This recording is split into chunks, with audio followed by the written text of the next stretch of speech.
Right. Good morning again. And if you have your Bibles, we're going to be in Matthew chapter 4 today as we start a new series. And in this series, I know I'm probably going to get ahead of myself a little bit, but we've just had so many things happening here at our church. We've seen people getting saved. We've seen people stepping out in faith. We've seen new ministries. We've just seen so much growth and change. And I just want you to understand, we've been created to truly optimize our opportunities. And I think that we minimize what God wants to do in our lives. We don't allow Him to, I just think we become overwhelmed. I think we let fear overtake us. We're just scared of all the things that are in front of us. But I'm going to tell you, marketing in general knows what they're doing these days. They know how to get everything out of us. Let me tell you something. God is so much greater than any marketing you could ever experience. And so when I created these slides and when I was building this presentation, and it's going to be what optimizing opportunities, what we're going to be dealing with for the next few weeks.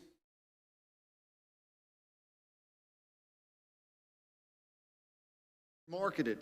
And I'll tell you what, you can't hardly look at. I told y'all earlier, I asked you earlier, did you come hungry today? Well, if you're not hungry, you're going to be when you get done with my slideshow. Let me just say that. Because I know that I'm looking at it right now and it's already starting to get to me again. But when we look at it, do you have a hunger? Are you being marketed? Let me go ahead and give you the answer. You absolutely are. And so today our focus is going to be on satisfying the hunger. And we're going to look at the different temptations of Jesus through Matthew chapter 4. And we're going to be looking at how He dealt with them, how Satan was attacking Him, how He responded, and how we can learn from it and how we can respond as we move forward. And so through these different temptations, we've got three separate moments where Satan's appeal is very clearly seen in these temptations. And the first that we're going to deal with today is the lust of the flesh. We're going to be dealing with the lust of the flesh. He's going to speak to him about his hunger. And then next week we're going to look at the pride of life. We're going to look at the different things that we can be dealing with there. And then the last one, we're going to look at the lust of the eyes. And so those are going to be the three primary temptations that Satan used against Jesus that we're going to deal with. And so in that, our theme verse is going to be John 10:10, because I want you to understand that we have an enemy.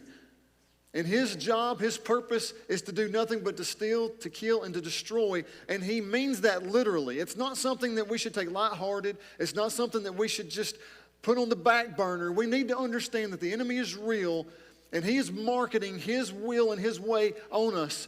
And he is doing it very, very, very well. We need to be guarded. We need to be protected. And we need to understand that when these things come, that we can have victory in them because of Jesus. Because of Jesus, we don't have to worry. We need to be prepared, but we don't have to worry. We don't have to fret. We don't have to curl up and hide because we have Jesus. And so in the verse, John 10:10, it says this, "The thief does not come except to steal and to kill and to destroy. I have come that they may have life and they may have it more abundantly." And so today, I want to ask you the question, do you have life more abundantly? If you don't, then you are in Satan's grasp. If you have Jesus, you have life and you have it more abundantly. And I want you to leave here knowing that, having the assurance of it, to have His promises in your life.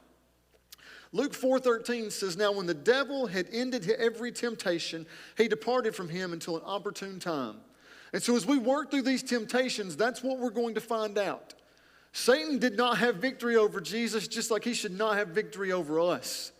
But he didn't quit with three temptations. Matter of fact, we only read about three temptations, but I promise you there were many more during that time.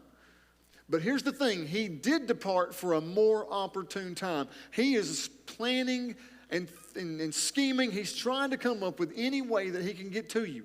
And so if Satan is, if he is optimizing his opportunities, if he's looking for a more opportune time, it's time that we do the same thing. It is time that we take advantage of He's never going to have victory unless we give it to him. He's never going to have victory unless we give it to him. So we need to maximize our opportunities, and we need to let the victory of Jesus ring out in our lives so that others can see it, so that others can understand that they can have victory too. That's what it means to truly be optimizing our opportunities. And so it comes as no surprise that Satan is marketing evil. He has been truly optimizing his opportunities. He has been selling us things that look great ever since creation. Go all the way back to the Garden of Eden when he started selling things to Adam and Eve. He's been doing it since then. He's been selling things. Here's the thing, though. The things that Satan sells comes with consequences. They come with consequences. With Jesus, we have life and we have it abundantly. With Satan, we have consequences. Which one are you buying into today? I mean, I think I'm going to get my whole message out before I even start into it. But that's the key. Are you living life abundantly or are you not? Are you living in consequences or are you living in the promises of God? You know, here's the thing. Satan has won so many battles right now because people just do not understand what to believe anymore. They've been sold a real big bag of lies. I was thinking about it when I was working through this. I was thinking, my goodness, I'm looking at all these pictures of hamburgers, and I know y'all may think of it funny when I say it, but I wanted a big old bag of Crystal burgers. I know they're tiny. I know that they're going to make you sick probably when you eat them. And if anybody works there, I'm sorry, but they're going to have the lowest health score ratings of anybody. But I wanted a bag of them so bad. But instead of getting that big old bag of Crystals, we're getting a big old bag of lies every time we go out. We're being sold that bag of lies. And so while Satan is at work, we need to understand that we, in Christ, very key phrase there, in Christ are equipped to defeat him and everything that he throws at us. And so this is so important. I mentioned it earlier. We've got so many things happening in our church. We're seeing people stepping out in obedience. We're seeing salvations. Again, ministries are growing. God's doing amazing things here right now. And so I always mention this. When somebody steps out into obedience, what happens? There's a target on their back. I don't say that for people to be fearful. I just want you to understand that the enemy's coming. But you need to also understand that when the enemy comes, you can have victory. You can have victory. You can mark it today. If you get saved today, Satan's going to attack you, but you can walk out of here knowing that you can have victory if you just trust in Jesus through all things. If you get to know him, if you can spend time with him, you can have victory in all things.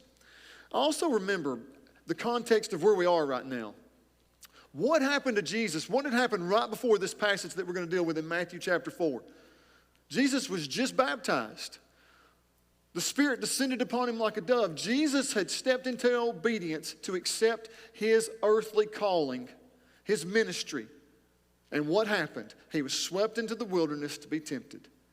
So what's going to happen to you when you step into obedience? Temptation's coming. Temptation's coming. So let's be prepared. Jesus was prepared. He's going to give us the examples of what we need to do when it comes.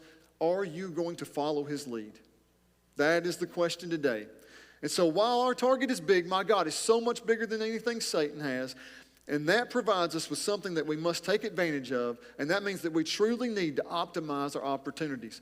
Now, I've got the next slide, guys. If y'all bring it up, when we look at this, I want to read a quote that a friend shared with me, and many of y'all have probably heard it before because it came from Gene Burgess. And if you're not familiar with that name, he was a pastor here a while ago, but he was a pastor here, and his quote was this: "If I can get them with a hamburger, someone else can get them with a hot dog. That's why I just give them Jesus." How about that?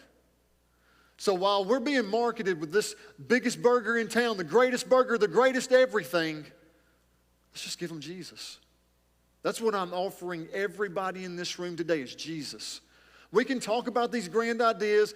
I say this before, I know I'm not charismatic, but pretend I am for just a minute. I'm the most charismatic person that you've ever met, and I could sell you the biggest bunch of lies. But today I just want you to have Jesus. That's it. Just Jesus. And what happens, go on to the next slide. If you know anything about marketing, you know all the time you see these commercials, and up there on the top you see what you think you're getting. That's what the pictures on the screen look like. They look great and wonderful. And then when they roll it out there in that bag, because they don't want you to see it, it looks like that one down there on the bottom. We're getting garbage. It's what you see, it's what you order versus what you really get. When you deal with Satan, that's exactly what you get. He sells you something big, nice, and shiny. It's the greatest thing you've ever seen. It's going to give you all you want. It's going to satisfy all your needs, all your hunger, everything you need. But then you get something that you don't even want. He's selling lies. We need to quit succumbing to it. In the end, what happens is we become disillusioned. We don't know what to believe. We don't know what to do. How many of you feel like that man right now with your hand on your head, sitting down there in a dark place, and you don't know where to go and you don't know what to do? Let me tell you something. You don't have to live that way. Jesus has something so much better. And if you will receive him as your Lord and Savior, Or if you already have, if you will just surrender whatever it is that's pulling you, whatever temptation that Satan has won over with you, if you will surrender it today, you can walk in victory. You don't have to be disillusioned. You don't have to feel defeated in everything that you do. But until you come to that place of surrender, that is you. I'm not telling you things because it feels like what needs to be said. I'm telling you things because it's things I've experienced.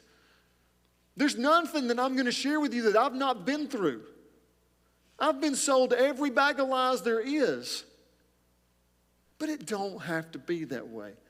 And so instead of us continuously talking about all the victories Satan's had, let's start talking about the victories that Jesus has. And let's talk about the victories that he wants to have in you today. And so as we get ready, y'all please stand with me. We're in Matthew chapter 4. We're in verses 1 through 4. I'm sorry, that's the introduction. I promise it's going to get a little bit better. Whew! Goodness gracious. So Matthew chapter 4, verses 1 through 4, let's get into this text. And the scripture says, Then Jesus was led up by the Spirit into the wilderness to be tempted by the devil. And when he had fasted for 40 days and 40 nights, afterward he was hungry. Now when the tempter came to him, he said, If you are the Son of God, command that these stones become bread. But he answered and said, It is written, Man shall not live by bread alone, but by every word that proceeds from the mouth of God. Let's go to the Lord in prayer. Father, I love you.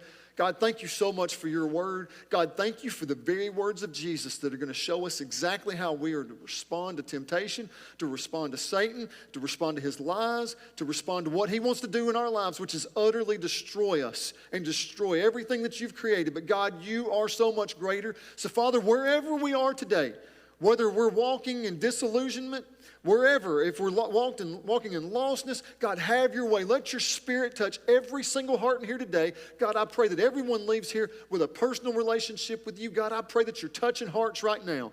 And Father, beyond that, God, grow us to where we're usable. God, just truly have your way. Hide me behind your cross. Speak through me. And God, let your glory be seen. And Father, we thank you for everything that you're going to do. We love you and praise you. We ask all these things in Jesus' name. And all God's people said, amen. Let's be seated. And so today we're going to be satisfying the hunger through the strength of God. That's what we're going to be working on. And so by doing that, we need to make the most of our opportunities. And we're going to be making the most of our opportunities by the first thing I want to talk about, and that is perceiving the attack. We must perceive the attack.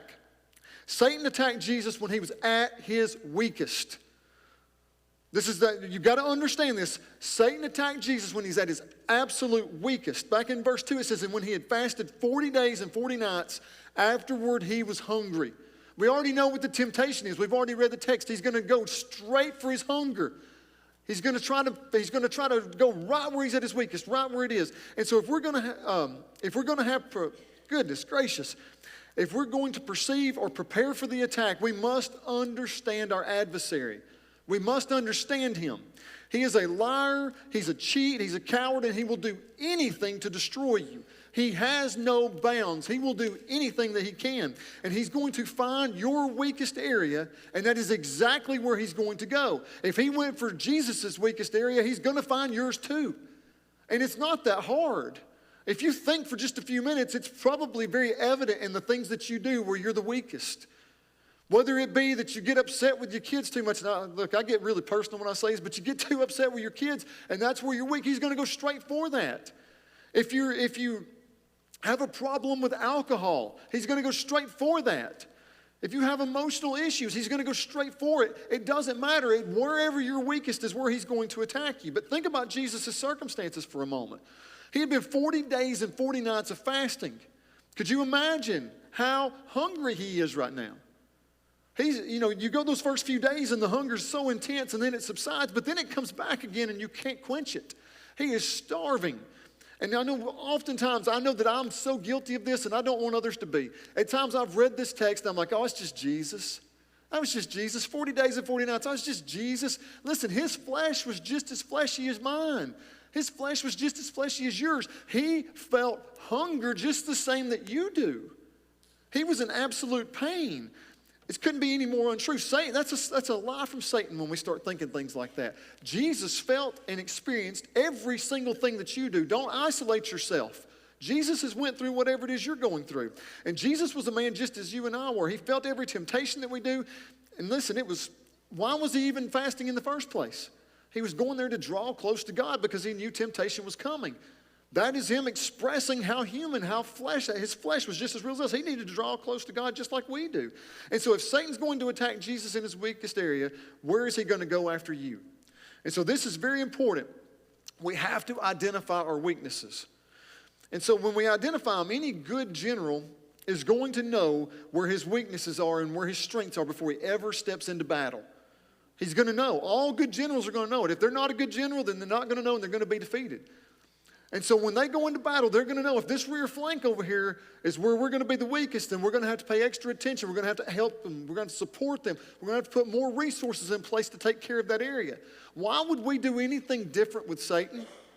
If we know it's our weakest area, why are we not doing things to strengthen that area? Why are we not putting protections in place so that we don't fall there? They know where they're vulnerable so that they can prepare for the attack. And so if alcohol, I mentioned this earlier, if that's your weakness, don't put yourself in that position. If adultery is your weakness, don't put yourself in the position that you're going to commit it. Now that's so much greater. I don't really want to get on this too deep real quick, but I'm going to mention it. Adultery is so much more than going off and doing something with another woman or another man. Adultery begins in your heart. Don't forget what Jesus said about that. So if it means opening up your phone is going to make you adulterous, close your phone. Or put protections on there where you can't get into things that are going to get you there. If turning on the TV is where your weakness is, then cut it off. If it's opening up a book, I don't even know, whatever it is. If it's gluttony, then get out of the kitchen. I need to listen to that, by the way. If it's pride, then cut yourself down a little bit. If it's self-loathing, it doesn't matter. Whatever your weakness is, you need to identify and you need to turn to the only resource that's going to help you, and that's Jesus. You need to turn to that resource. And so while I've been talking about things you can do, it's because why am I talking about this? Because we have responsibilities in this. Jesus will strengthen us and help us, but we have personal responsibility in all of these things. We have to identify those weaknesses. So listen to what Scripture teaches us about our weaknesses. While pleading with God to take away the thorn in his flesh, listen to what Paul said in 2 Corinthians 12, 9 and 10. 2 Corinthians 12, 9 and 10. And he said to me, my grace is sufficient for you, for my strength is made perfect in weakness. Therefore, most gladly, I will rather boast in my infirmities, that the power of Christ may rest upon me. Therefore, I take pleasure in infirmities, in reproaches, in needs, in persecutions, in distresses, for Christ's sake. For when I am weak, then I am strong. So Paul is saying that in all of my weaknesses, when I trust in God through them all of my weaknesses, I become strong. I have everything that I need when I trust in Christ. So when you know that you've got a weakness, what's the answer? Turn to Jesus. But you've got to be personally responsible enough to, one, identify that weakness, and two, to turn to him. If you continue to rely on yourself, you're never going to be made strong. Our strongest is as weak as it comes. You have to be able to turn to him. And so all that to say is this: God's grace is more than enough.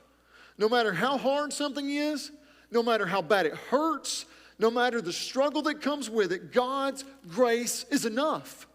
It's absolutely enough. And so, but that ain't all. He also said, my strength is made perfect in weakness. How is that? Because we identify our weaknesses. When we identify our weaknesses, we can turn to him for us to make us strong. Paul said, for when I am weak, I am made strong. God will provide, and we have everything we need for victory when we perceive the attack. But we need to understand, we've got to identify it, and we've got to turn to Jesus, and we've got to relinquish control and give it all to him. Then we can perceive the attack, and we can be ready for victory. So the second thing I want to look at when we're talking about making the most of our opportunities, the second thing we need to do is we've got to pinpoint the attack. We need to be pinpointing the attack. And so Satan questioned Jesus' identity. I think that that's really clear. And we're going to see more of that throughout this entire text as we work through the series. But verse 3 said, now when the tempter came to him, he said, if you are the Son of God, command that these stones become bread.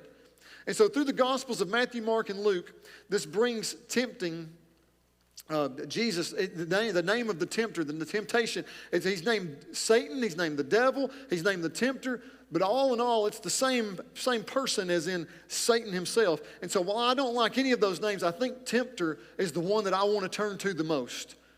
When we talk about who Satan is, who his true identity is, he is the tempter. And it just truly draws my attention.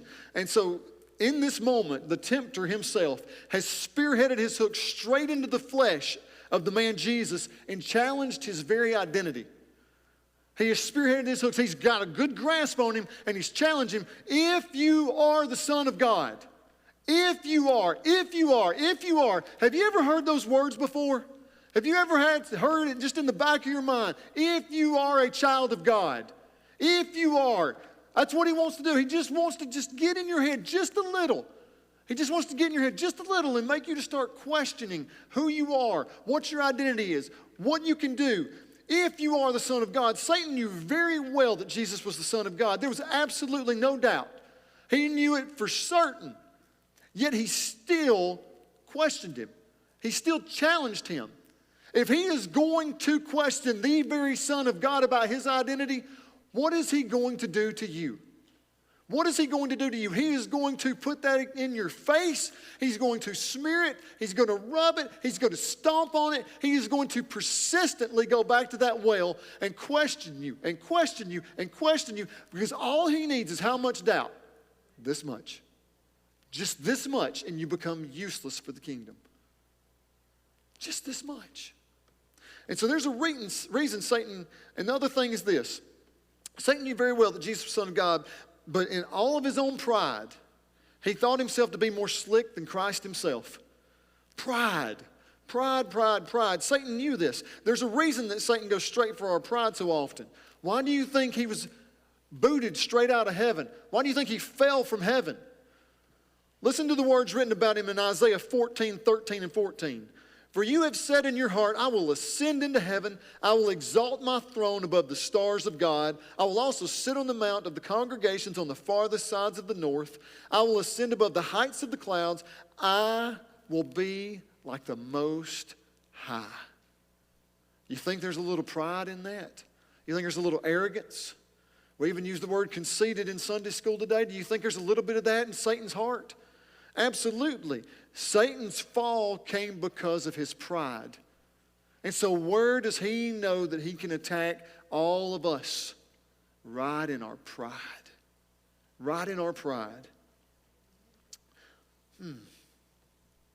I could go so much deeper into this, but we need to understand when we think that we've become something, that's where we become weak.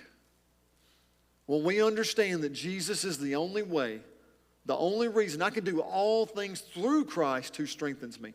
I can't do all things through me who strengthens me. I can do all things through Christ who strengthens me. That takes pride completely out of it. It's all about Jesus. It's all about who he is in me. It's all about what he's done and what he's continuing to do. Pride. The tempter has revealed one of his greatest attacks that he's going to bring against you.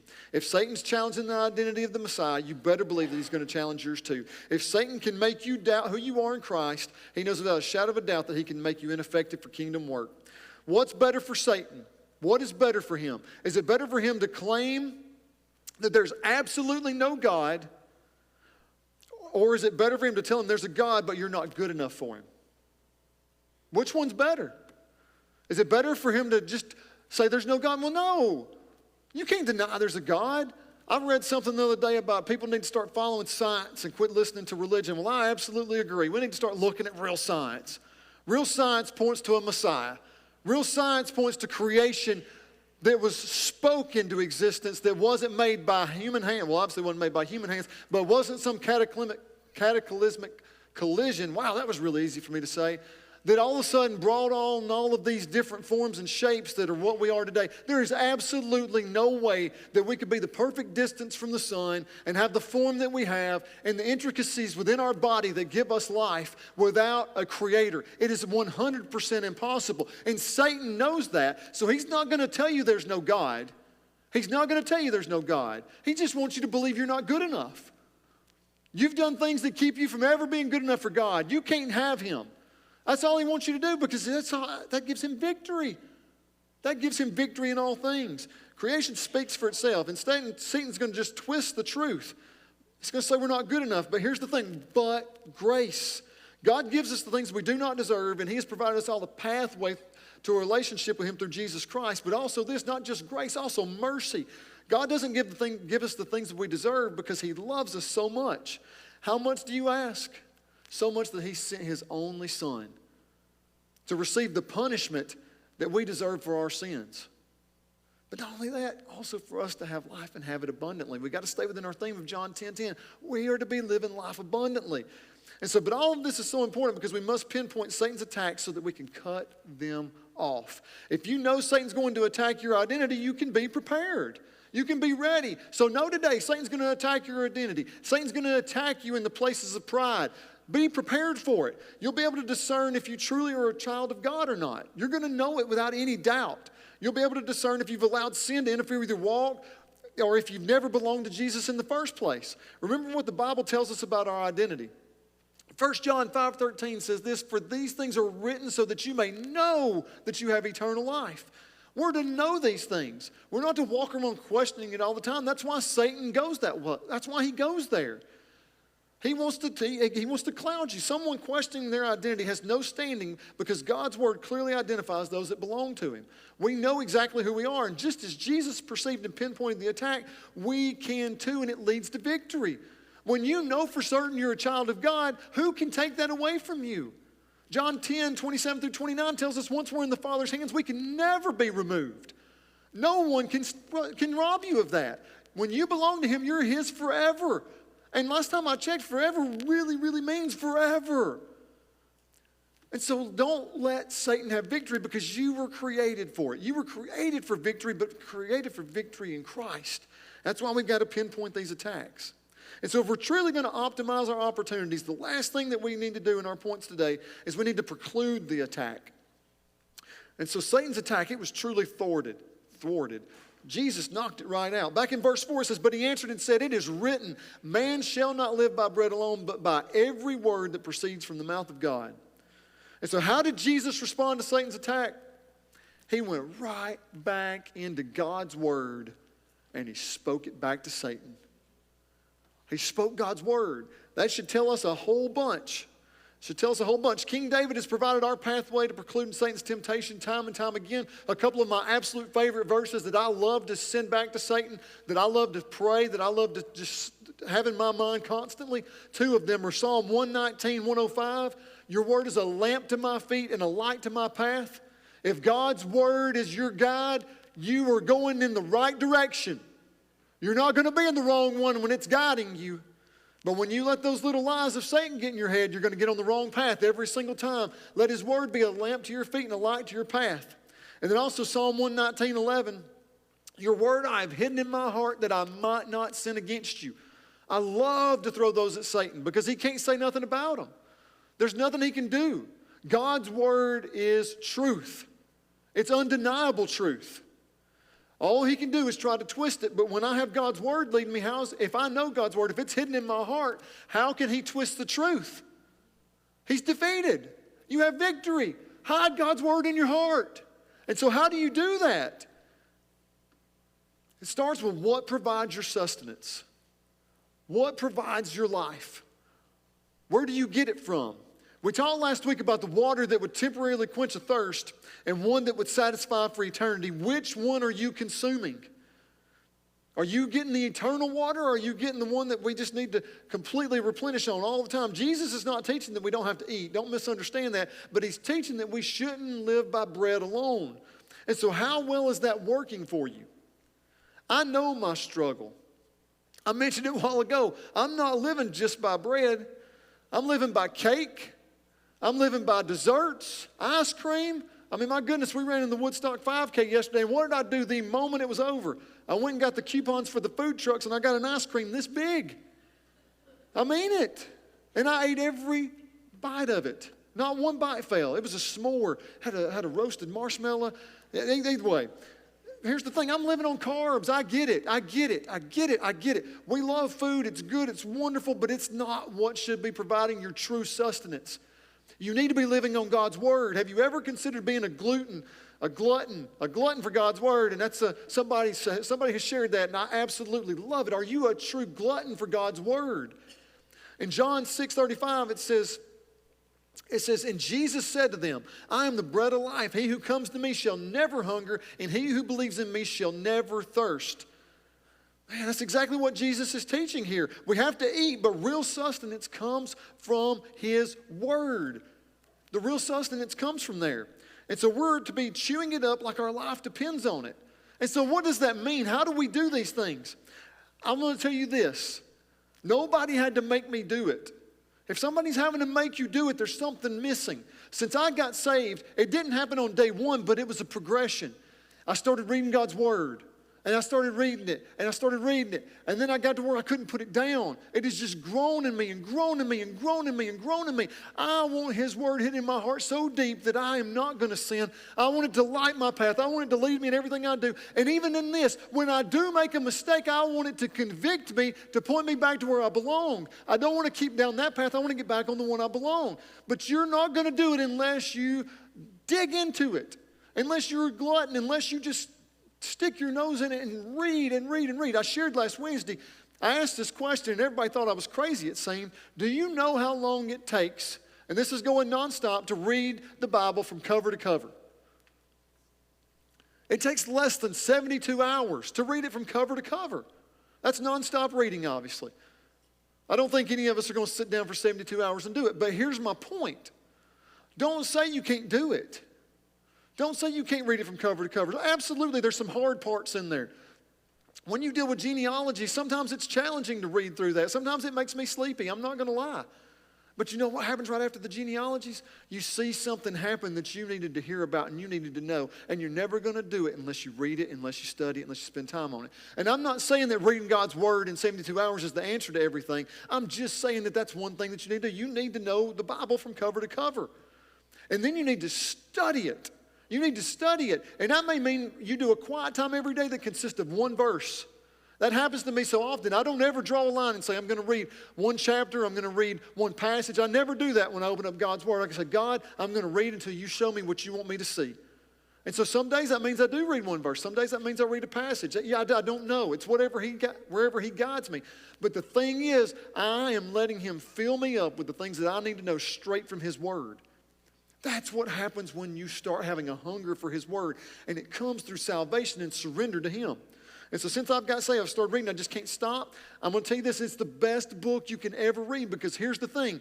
I can read Matthew 4:4 today, and I can get something out of it. I can wake up in the morning and I can read Matthew 4:4, and I can get something totally different out of it. And I can wake up the next day and I can read Matthew 4:4, and I can get something totally different out of it, because God speaks to me right where I am in that moment through His Word, through the same passage over and over and over.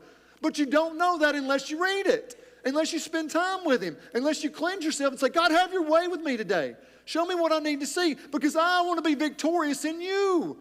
So when we get to that place, we can have victory. Stop letting Satan sell you lies.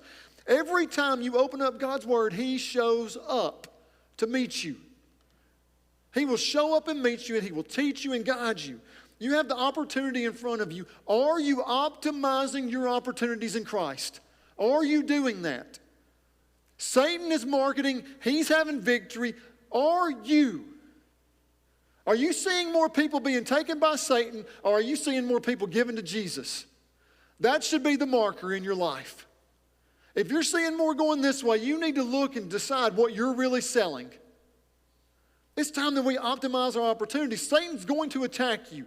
He's going to do it, but you can be victorious.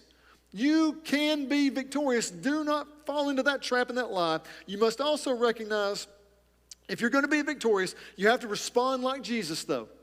You can't respond like man. You can't respond with your feelings. You can't respond with anything other than the way Jesus did it. He gave us an example so that we can follow. Are you going to follow His example? And then also, if you're going to be victorious, you've got to respond like Jesus. You also must recognize that you're in a battle, and in every battle, somebody's going to win. Somebody's going to win every battle. Somebody's going to either tuck tail and run, or somebody's going to be victorious. There's no splitting hairs. Somebody's going to win. And so the deciding moment in battle will come down to who optimizes their opportunity the most. Is it going to be Satan, or is it going to be Jesus Christ in you? That's the question we all have to answer today. And I've said all these things to say this. If you are a child of God and you know without a shadow of a doubt if your life ended today and you would spend eternity in heaven with Jesus, then it's time that we have victory and stop giving Satan room to win. It's time. Enough is enough. You shouldn't be living like the guy like this. That's not what you were created for. You were created for victory, for victory, for victory, for victory. We were created to win. Let's stop doing it the opposite way and let's win. The other thing is this, though. If you don't know for certain where you're going to spend eternity, my goodness, your victory can begin right now. Your victory can begin right now with your submission to Jesus Christ as Lord in your life. Did you know that we're all sinners? Every single one of us, all have sinned and fall short of the glory of God. But here's the thing. Jesus Christ knew that you were going to be a sinner, and he came. He lived a perfect life that not one of us could live, and he paid the wages of your sin by going to the cross and giving his life for yours. As he bled and as he surrendered, he took the penalty of all of hell for you. Now, if you want to experience true victory, that's where it begins, is in your surrender to him as Lord. Because here's the thing, he didn't just die. He rose again so that he could lead you, he could touch you, and he could be a part of your life. He ascended into heaven after he rose again so that his Spirit could come and indwell you. He could empower you to live above the life that we're also caught up in. So do you know today for certain where you're going to spend eternity? If you don't, this is your chance to surrender to Jesus as Lord today. And you can start experiencing real victory.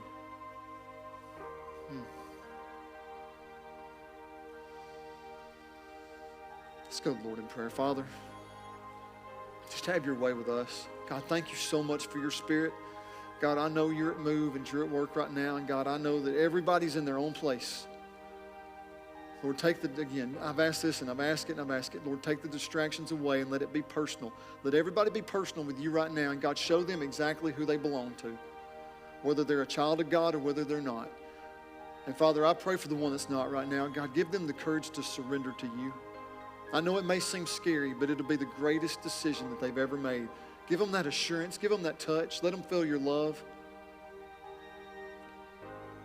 And Lord, for that one that's been caught up in the temptations, they know they're a child of God and they've been caught up in it. Father, let them come to the place that they can let it go. Convict them, but draw them near. Remind them who they belong to. That they're a child of the King. And Father, let us walk out of here in absolute victory. God, I pray that not one person leaves here without that today. Lord, I thank you for everything that you're going to do. God, I pray that every heart in here is willing to respond to you today. Father, I thank you, and I love you, and I praise you.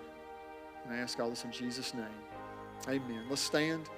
And so as we get ready for this invitation, I want you to understand that this altar is open. Nobody's looking at you. Nobody's judging you. If you've been caught up in the temptation, if Satan's been having victory in your life, come lay it down. Come surrender it today. Don't leave. God wants to spend time with you. If somebody's on your heart, let's focus on ourselves first and our relationship with Jesus before we start worrying about somebody else. Let's focus right here. Let him have his way with you. If you need Jesus, please come grab me by the hand. I want you to know this altar is wide open. Come and do business with the King of Kings and the Lord of Lords. Again, I always...